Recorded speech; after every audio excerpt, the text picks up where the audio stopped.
Hello and welcome to a new session of data science application design using Python. In this video, we are going to see the pipelining and regularization concept. In connection with the cross validation, we are going to have a new technique of pipelining here. It's very innovative technique that scikit-learn is containing to reduce our efforts.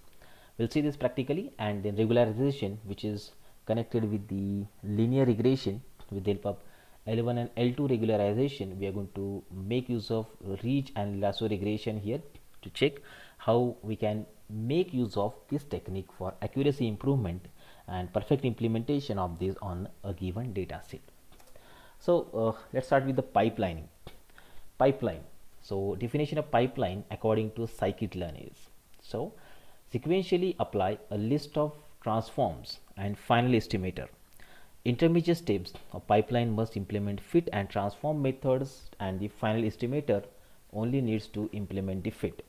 The final estimator only needs to implement a fit. The transformer in the pipeline can cached into the memory argument. The purpose of pipeline is to assemble several steps that can be cross-validated together while setting different parameters. For this, it enables setting parameters of various steps using their names and the parameter name specified by underscore. Okay, so I want to do multiple operations on the given data set in a sequence. I know that every time these operations are required.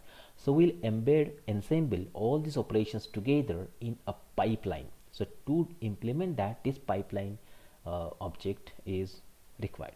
Okay, so in that we are going to have fit and transform also. So with the help of pipeline, fitting means training data, transforming means applying it, all these operations are embedded. So and then pipeline can be used easily. So it is just to reduce the number of steps required for the algorithm in program. See this one. Now it works. So this is pipeline estimators. For example, in an algorithm of linear regression, we require to apply first standard scaler. Okay, that is what we require, the feature scaling here. I need to apply on the data. So data input is given, feature scaling is fitted, transformed. Then I want to apply dimensional reduction like PCA. So I will create the object of it, fit and transform, and then finally I'll create the object of linear regression model, fit it and then predict it. So here fit transform, this is fit and predict. This number of object creation and method application, all these we have embedded in a pipeline. So this object we term as a pipeline. So every time when you call this pipeline object, all these operations are executed in a sequence. I don't need to write these operations separately. Okay, so pipeline will embed all these operations together to generate the final outcome out of this machine learning algorithm. That's how the pipeline actually works. So in many cases, it's not a specific location where we apply that, but whenever more than one pre-processing steps are required, pre-processing steps are expected, then this pipeline will be beneficial for us to reduce the number of lines, to reduce the efforts to write the program in a machine learning applications. So let's go for implementation of pipelines, how this pipeline is actually implemented. So for this I'm taking the wine classification example here. This is the three different classes of wines are there based on their properties like alcohol, malic acid, ash, alkalinity of the ash, magnesium, total phenols, and many more properties. They have defined the class. The class is here. So I'll just open this data set now. How exactly data set is present. So let's check this out. Wine class.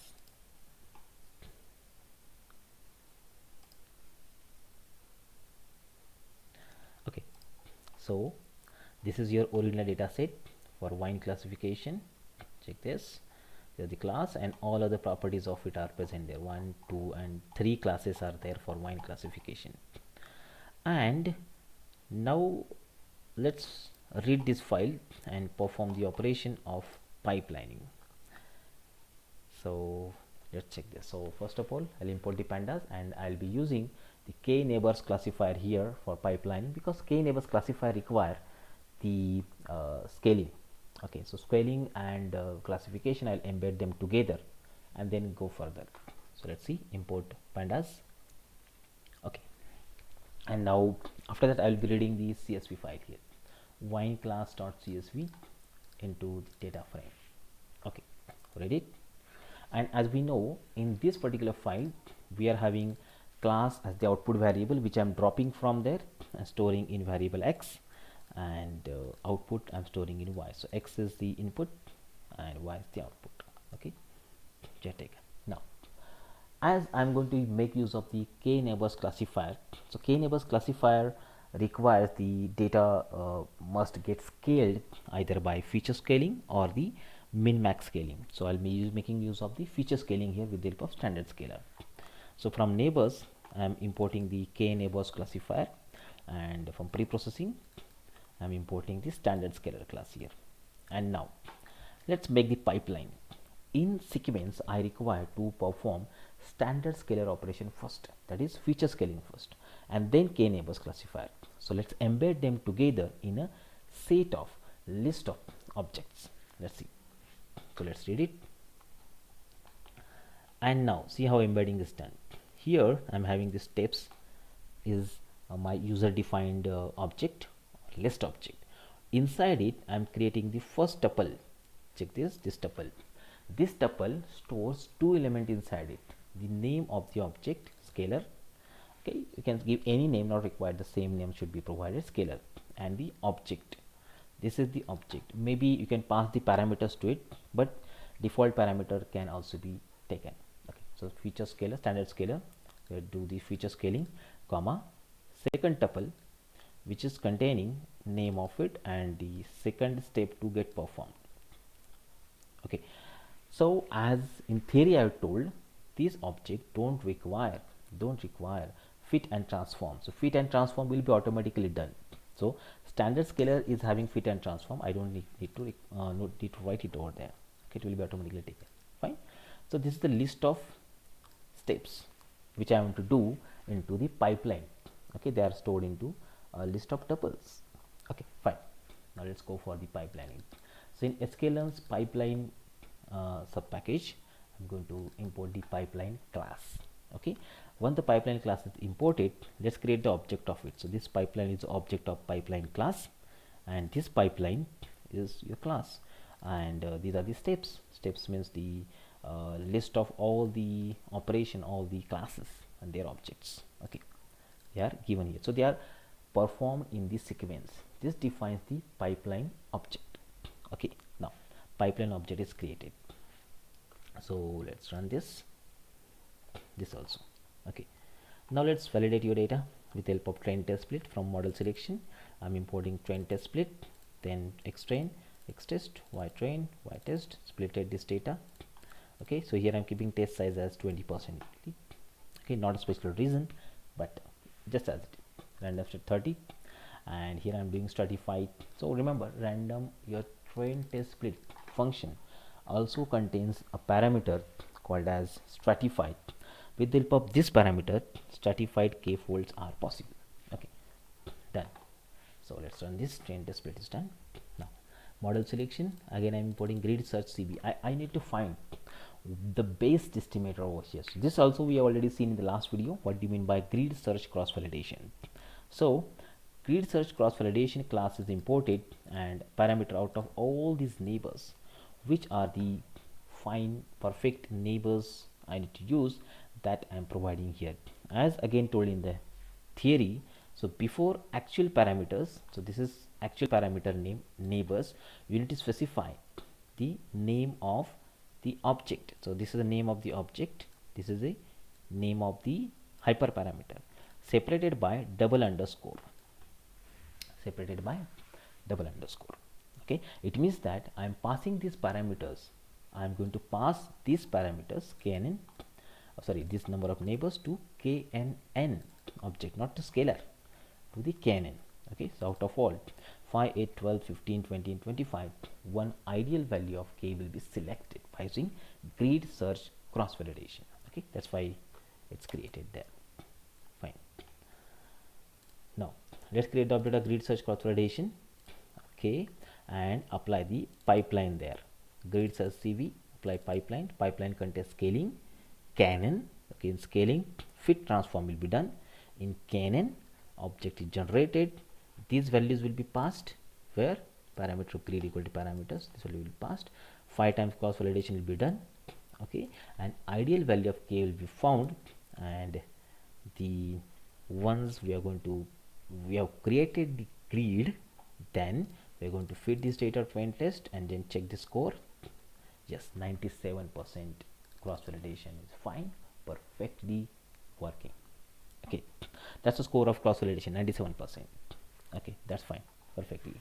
Now check the base parameters. So grid dot best params, it will show you the best parameter chosen for the respective algorithms. Out of all the 6, best parameter chosen is number of neighbors equal to 5. Okay, and its base estimator, this also we have seen in the last video, best object which contains number of neighbors equal to 5 along with the pipeline is stored into CLF. Here best object is chosen. Okay, and once the best object is chosen, I'm going to train this data set with the given algorithms. Okay, it's fitted, xtrain, ytrain, and finally I'm going to do the prediction on the remaining data. So do the predictions are done.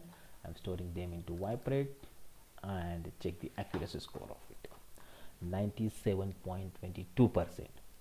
This is the accuracy which I have achieved from this. Now here what I have done, the main thing to remember here is that for pipeline we have created here this pipeline, and this pipeline which I have formed I have applied to grid search here. Okay, and then object is created. So operations are done in the sequence. It's not required only scalar and this is required, expected. We can have scaling, after that PCA, after that algorithm, and then predictive modeling, something like this. This is also possible. So pipelining resolves your extra lines, right? So all they are not required. We just have to specify the pre-processing steps expected in the pipeline and then use that pipeline into grid search. Not required again in grid search. Grid search I have just taken to specify ideal number of value of k. Okay, and then after that I chose the best parameters, then I chose the best estimator, and after that the best estimator is chosen, stored into classifier, it is trained, then predicted, and then finally I got the accuracy 97, highest amount of accuracy achieved from this particular topic. Okay, so this is what the pipeline is. When you want to embed multiple pre-processing steps for the algorithm in a common object, we are going to make use of the pipeline method. So okay, this is how these operations are done, cross validation and characterize it. Perfect. Now come with the second part of this video, that is regularization. Now regularization is a concept of statistics. Basically I'll just simplify for you. I'll not completely give this formula in detail, but I will focus on main part where this regularization concept is actually applied. Now oftentimes a regression model overfits the data it's training upon. We already seen overfitting, a perfect training of this data, but that can happen only for the training data, but testing data the accuracy will be drastically decreased. So using the process of regularization, we try to reduce the complexity of regression function without actually reducing the degree of underlying polynomial function. Okay, remember. So to decrease the problem of overfitting, this we are going to make use of to reduce the complexity of regression function without actually reducing the degree of underlying polynomial function. This technique is based on the fact that if the highest order of terms the polynomial equation have this very small coefficients, then the function will appropriately behave like a polynomial function of smaller degree.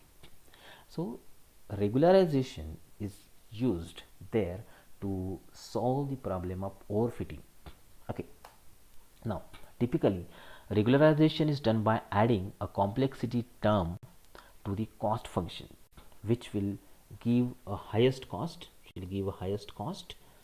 as complexity of underlying polynomial function increases. Okay, so the formula here, it's a formula of regularization. This formula given in the matrix form. The squared term represents the squaring of each element of the matrix. That is the most widely used formula, but it is not the only one. Regularized expressions are categorized on the basis of their complexity terms added to the cost functions. So this is the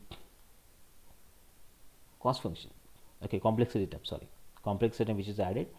Okay, so for first case there are two kind of regularization techniques available. When I am using theta square, this is called as ridge regression, and when I'm only using theta, this is called as lasso regression. Okay, that's the main difference that this formula is containing, whether you want to apply ridge regression or the lasso regression. Okay, so based on the complexity term that we have added, your ridge or lasso regression is identified. So let's implement this with the help of actual example of Boston housing data set. Okay, let's see how can I make use of linear regression. Then what's the problem in that? How can I solve that with the help of ridge regression and the lasso regression? So let's go for this. I'll check the data set first. Boston housing, it's very popular data set available online on many websites. So Boston housing data set, see, okay, these are the different parameters which present for the city of Boston. MEDV is the output variable, the cost of the house. Okay, cost of the house is defined by all of these parameters mentioned here. It means that MEDV is the output variable and these are the input variables. So as we can see, these are the continuous variable output. It means that it's problem of regression. So I'll be making use of linear regression, means it's multiple regression, to solve this problem, check the accuracy, what's the output impacts that it has, and how we can solve that with the help of the regularization techniques. So let's go for this. MEDV is output variable, remaining are the input variables. So let's go for this. Yeah, okay, too many functions and classes I'm importing at a time. Yeah, so numpy, pandas, math, then trend test split, linear regression. Okay, so in same package, linear regression, linear model, I'm going to have the linear regression, linear model, I'm having a ridge regression, then linear model, I'm having lasso regression also.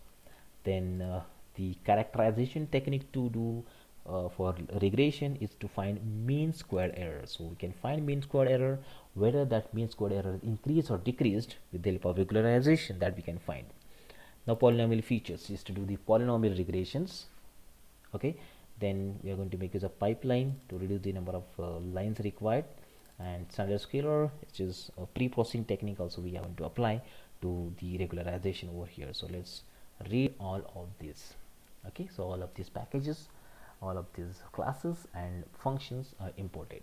Okay, let's read the Boston housing. So training data frame. Okay, so it's CSV Boston housing dot CSV. Okay, it's right. Done. Now let's define our data separately, input and output. So as we see, as we already seen, MEDV is the output variable, so which I'm dropping from this, and then I'm storing into variable X, and MEDV as it is I'm storing into variable Y. So X is input, Y is the output. After that we are going to split our data into 70-30 format. So X train, X test, Y train, Y test, train test split, X, Y, then random set equal to 0, test size equal to 0.3. Okay, so 30% data is going to test data set, and the 70% will go to training data set. Okay, so let's run this. Fine. Now let's start with the first algorithm of linear regression. So in linear regression, we know that if the data is linearly connected, all of these coefficients, that is what we call as the intercept and the coefficients, that will be calculated. Okay, so first of all I'm creating of data linear regression, then fitting X train, Y train.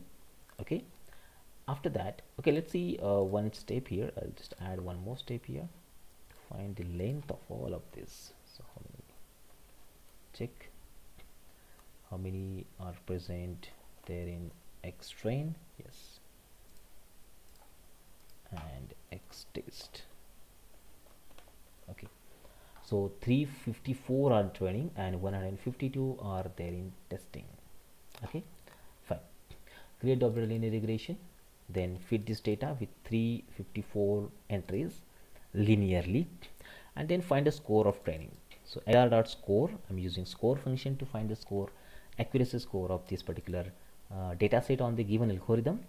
Then testing data, lr.score, x test, y test into 100. Fine. Then do the prediction on remaining data, 152 remaining data, that's what we call as y-pred output, and find the mean squared error. So as we know, mean squared error is the square of mean of all the differences between actual and predicted values. So actual and this is predicted, and we got this MSE, and RMSE is the square root of MSE. So we got mat dot square root of MSE as RMSE. So RMSE will be printed here, and we'll check how much error we got. Now check it out. For this case, now I'm having training accuracy is 76%. So data is trained 76% only. Testing accuracy I got 67%. So we're having a difference of 9% between these two, and root mean square error is 5.21. For our case, it means that so MSE is 27. Okay, so this is what the characterization present here. So okay, I'll make RMSE itself. Okay, 76 and 67. So 76 is well, it's almost the good accuracy that we achieved, but testing accuracy is 67% only. Now let's go for a new method. So here I'm going to make use of the pipeline, and first implementation of polynomial regression. So if I'm not getting the correct output from the linear method, I'll be making use of the polynomial regression now. So to apply polynomial regression, I am just combining them together in the form of a pipeline. So scalar first of all in steps, then polynomial regression with polynomial degree 2, and then linear regressions. So these two are first, that is standard scalar and polynomial features are the pre-processing step for the data, and finally I'm having the machine learning model of linear regression. As we know that this is pre-processing, this was pre-processing step. Polynomial regression is not a separate class. Polynomial regression, polynomial feature is a pre-processing step to be done before the linear regression. Okay, that's what it's done. Degree 2. Okay, so steps are generated, steps are formed, then we got the pipeline object created. So these steps are added here, and then the pipeline object is created, then we have fitted. So once you do fitting, this transformation is applied, this transformation is applied, and then we apply the linear regression. Make sure. Fine, that's done. Now after this, okay, once the object is created for linear regression, this is the object for linear regression now, which combines both of these pre-processing steps. Okay, then pipeline dot score x train y train 100, pipeline dot score x train y train x test y test into 100, and our task is done. Let's check it. Oh, that's something different.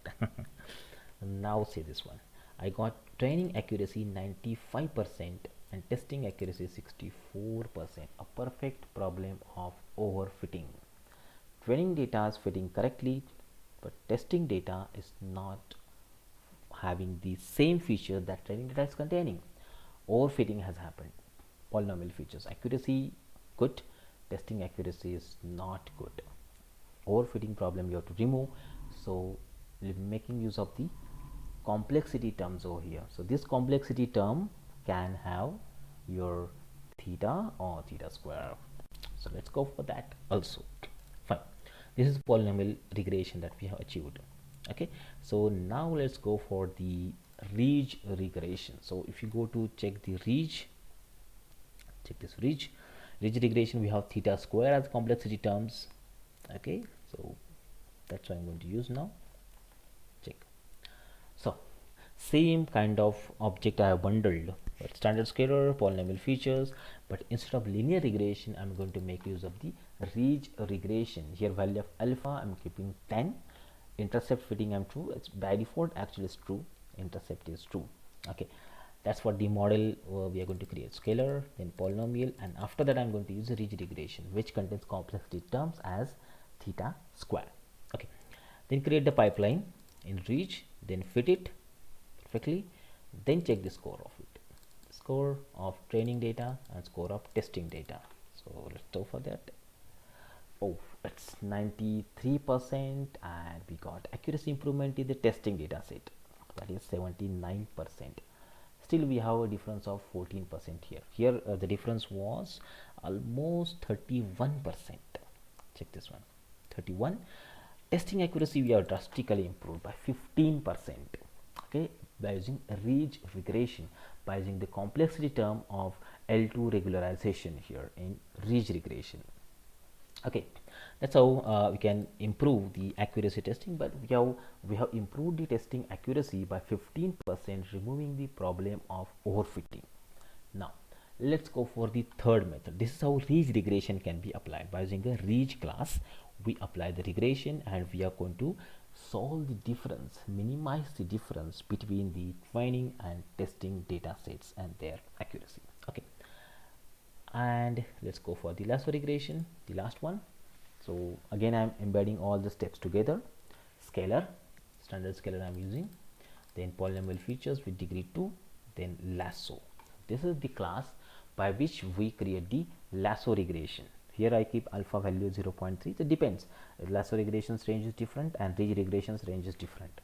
Then fit intercept true, so all they created, create the pipeline of all these steps together in lasso, and then fit that lasso dot fit x train y train, fit it, lasso dot score x train y train into 100. So we are going to find accuracy of training and then testing. Okay, now check this out. Training accuracy is 87%, testing accuracy is 76%. Again, the gap between training and testing has reduced. Okay, so here now we got the difference of 9% only. Again, overcoming the problem of overfitting more and more. Okay, that's how the problem solutions are possible. So this is how we are going to make use of the lasso and ridge regression. When they are applied, when you're going to make use of we are going to remove the problem of overfitting in case of linear regressions, when the line is perfectly fitted on training but not on testing. So in that case, these particular methods are applied. So you just can check out the programs which how I have created. I have used this all the techniques present over here. Your accuracy is enough for this, enough for this also. It must not having the difference like this or huge difference like this, and this also. Okay, it's again less than 80, both are less than 80, so this is not directly considered. So this is the way by which we apply the regularization technique here, by using polynomial model, ridge regression, lasso regression techniques, and to solve the problem of overfitting. This is possible. So in this video we have seen two different methods, two different topics basically. First topic, to create a pipeline to have pre-processing steps and ML algorithms together, how to do that one, very easy methods. And the second, that we have seen the regularization technique. With the help of it, we are making predictions of linear regression more better with the help of ridge and lasso regression techniques. So overfitting can be solved with the help of these particular techniques here. Now it's open to you. If you have any doubts, queries, questions, the communication methods are there in front of you. Thank you. Thanks a lot.